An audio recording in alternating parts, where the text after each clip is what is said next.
안녕하세요. 슈퍼리만의원 한혜 원장입니다.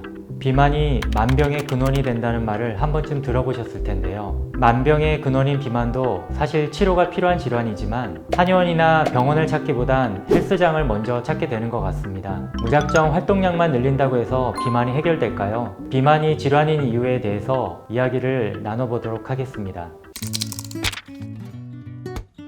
우리가 이제 비만이라고 하면 단순 체중을 볼 게 아니고 신체 키 대비 체중이 얼마나 나가는가를 통해 가지고 첫 번째로 기준이 세워지고요. 그 다음에는 체성분. 같은 체중이라고 해도 어떤 사람은 비만이고 어떤 사람은 비만이 아니라고도 볼 수 있는데, 같은 체중이라고 해도 내장 지방이 많아서 지방이 내장에 쌓여 있는 경우 같은 경우에는 또 비만으로 분류하는 경우가 있습니다. 아무래도 현대인들의 그런 스트레스가 많이 반영된 결과가 아닌가 싶은데요. 그리고 최근에는 당연히 이제 코로나로 인해서 밖으로 외출할 기회가 적어지고 칼로리로 소모가 안 되다 보니까 코로나로 인한 영향도 많이 있는 것 같습니다.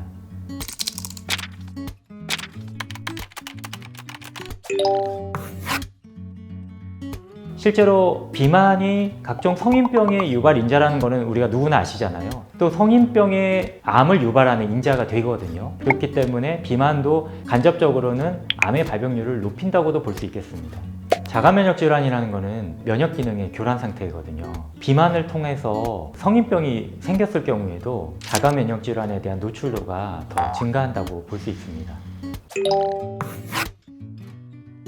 확실히 비만도 유전 영향을 완전히 배제할 수는 없어요. 부모님이 비만인 경우에는 그 환경도 부모님 많이 따라가잖아요. 확실히 비만 정도의 경향성이 더 높아진다고 볼 수 있는데요. 하지만 그걸 포기하실 필요 없습니다. 후천적인 노력에 의해서 얼마든지 극복하실 수 있으니까요.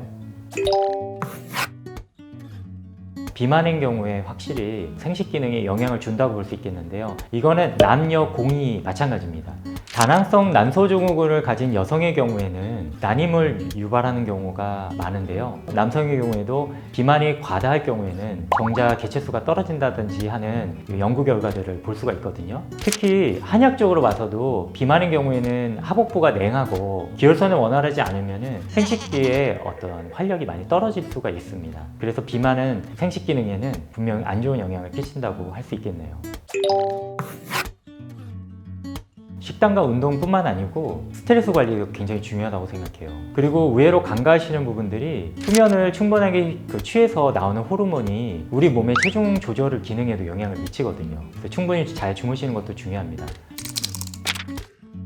어떠한 방식의 다이어트를 원하느냐에 따라서 운동을 통해서 풀고 싶다, 그렇다고 하면은 또 운동 전문가와 상의를 하셔가지고 접근을 하시는 방법도 있을 것이고, 시기적으로 접근하고 싶다 그러면 이제 영양소라든지 평상시에 이제 식이가 체중에 어떠한 영향을 미치는지에 대해서 보다 전문적인 식견을 가지신 전문가와 상의를 하시거나, 이것을 내가 한방 다이어트를 통해 가지고 체질별로 건강을 도모하면서도 어느 정도 다이어트를 좀 도움을 받고 싶다 하시는 분들은 한방적인 접근을 해보실 수도 있다고 생각합니다.